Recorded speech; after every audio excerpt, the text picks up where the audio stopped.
Hi welcome back to Kumari cooking channel. Hi friends, ఈరోజు మన video ఏంటంటే గుడ్లు పులుసు. అంటే గుడ్లే కాదు, గుడ్డు ములక్కాయ బంగాళదుంప మొత్తం కలగలుపు గుడ్డు పులుసు అండి. ఎందుకంటే స్పెషల్, గుడ్లు ఒకటే వండితే స్పెషల్ ఏముంది, అన్నీ కలిపి అయితే స్పెషల్ ఉంటుంది. కానీ అది ఎలా చేయాలంటే ఫస్ట్గా గిన్నె పెట్టుకుని దాంట్లో ఆయిల్ వేసుకుని చెక్క లవంగా ఇవన్నీ వేసి కొంచెం రోస్ట్ అయిన ఉల్లిపాయ వేసుకోవాలండి. తర్వాత ఉల్లిపాయ వేగిపోయింది కదండి, దాంట్లో బంగాళదుంపలు కూడా వేసుకోవాలి.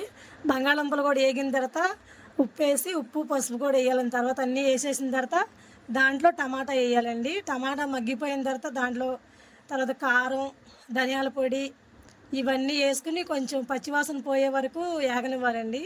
వేగిన తర్వాత దాంట్లోకి వాటర్ పోసుకుని గుడ్లు వేసుకోవాలండి.